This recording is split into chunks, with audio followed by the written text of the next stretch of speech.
Hey everybody, it's Chasey Poo, and today I'm going to be doing my yearly titty review. Alright, so I'm actually 8 years post-op right now of my top surgery. So I want to talk a little bit about how I feel and just talk to you a little bit about my chest, because it's the time. I get to do this once a year, so before you get to see my nips a little more, I'll let you know that I had top surgery on May 30th, 2013. I was 22 years old, and it cost me $5,700 USD. People always ask those questions, so I just wanted to get them out of the way in the beginning. I had double incision surgery. Oh, here's a little nip slip right here. Double incision, so 2 scars with the nipple graft on top. And let's go down a little bit. Let's bring you down. You can see the whole show. I'll go with you. We'll keep the camera rolling while we do it. Oh, where are we going? Ooh, that's a little too far down, but we'll see where we're at. Look at that, I'm a pro. You can see my titties and my face. Ugh, how great is that? So, this is my chest. 8 years post-op. Now, things change, alright? I have definitely gained a lot of weight in the last year and a half. COVID's been not great for anyone. I gained like 25 pounds, but I don't even want to talk about it. Like, I have rolls and stuff. Listen to it, I don't have time for this. I'm just here to show you my titties, alright? I swear to God this video is gonna get flagged because I'm talking like this, but whatever. Let me bring my titties closer up to you so you can like see everything. So there's the scar, very flat, very like, very like nothing bulging out. Here's the other side. I will tell you, in this light, because the light is so, like, directly on me, it definitely does look a little redder than it does in real life. Like, in real life, it does not look this red. And then here are my nips. I was about to do this to zoom in. This generation that we live in right now. Zooming in so you can get a zoom in of my bad nip and my good nip. Now, this is my good nip because it does... Ooh, look at that. It protrudes out. It has a boing. This one, not so much. This one. And I did have this one pierced, so it kind of messed that up a little bit. Wasn't great for me, but you know, that's fine. Like, you can even see here, like, the scar is really not that dark. So it's just interesting that the light kind of makes it look way darker, but when you go further away, it doesn't. Anyways, whatever. It doesn't matter. Now we're too low. Let's go up a little bit. Oh, that's good.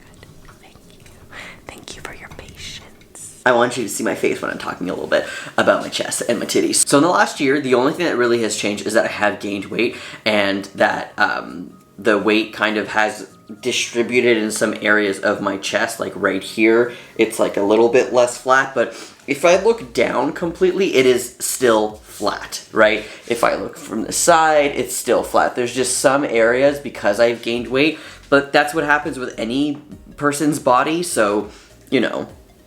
But yeah, that's what it looks like here. There's like no dog ears or anything, but because there's weight, like, what am I gonna do, you know? And if I do this, it definitely looks like some cleavage, which honestly, I guess would have bothered me a long time ago. Now it's just funny. It's like, ooh, titties. This video is gonna get flagged just because of this.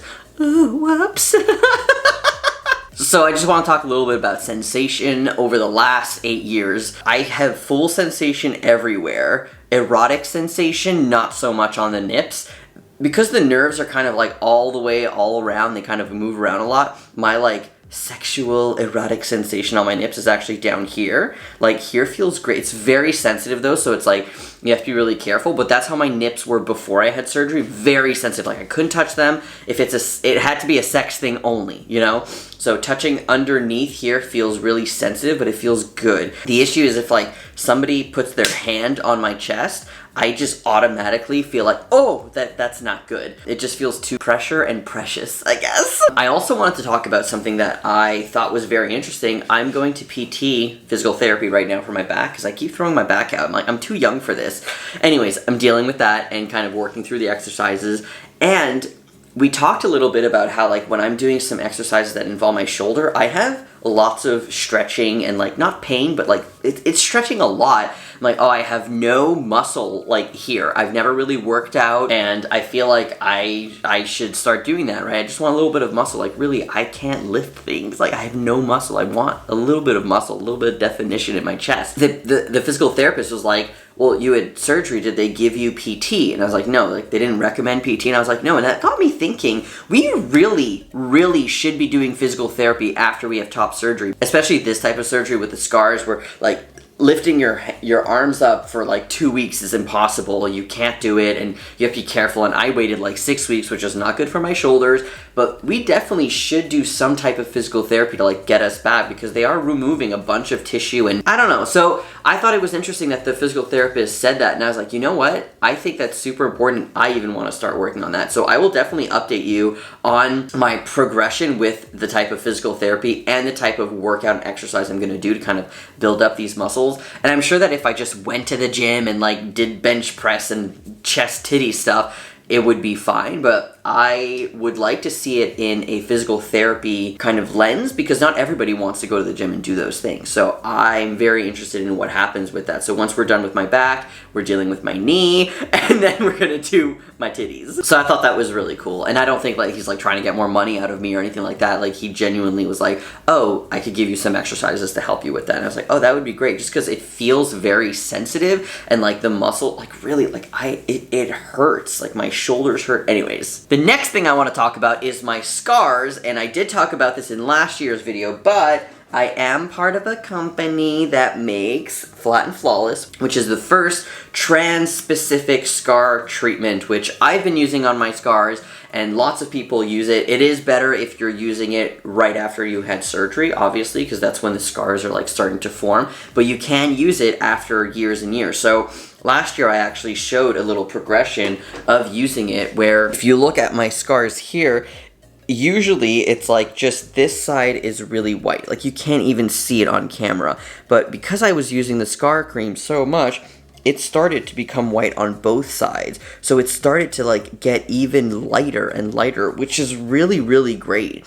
And I've actually not been so great at using the scar cream right now. I really should be doing it, but you can tell where it starts to get lighter, and I think that that's really cool. I don't want to get rid of my scars, that's not the point for me, but a little bit lighter would be great, because it does give me anxiety to be in the sun, and like I'm scared that they're going to get darker. So using the scar cream and using lots of sunscreen, a lot of sunscreen, like I put 120 on these titties, baby, really helps with that, like being outside anxiety. So yeah, the scar cream here, you can actually get this online, and there's a discount code, which is Chase. I'll put that in the description below if you want to get yourself a container. It smells amazing. It's super natural, man. Super all natural. I'm actually using it right now on my scars from my carpal tunnel surgery. So I had this one done I think 2 months ago, and then this one was 3 months ago. So I'm using it on them, and it's starting to look really great. This camera makes things really look darker, okay? I'm telling you, this scar here is like almost not noticeable in real life, but on camera it's like, hey, I'm here. Alright, anyways, this was my 8-year titty update. I'm thinking of doing like something really cool for 10-year. I don't know what, so just let me know if you have any ideas in the comments below, because I think that'd be really cool. Lots of people who like were online for a long time and like talked about their results and stuff like that kind of like dissipate. So I think it's super important for me to come on here and say, look, these are what the titties look like 8 years later, and after some weight gain a little bit, and that's fine. And same thing with being on T. I'm about to celebrate my 11 years on T. What? That's wild! That's just woo! So I'm definitely gonna be making a video about that, just because it's super important. Anyways, thank you so much for joining me in my 8-year titty free. That rhymed. I'm gonna end it there. Okay, love you. Have a great day. Bye.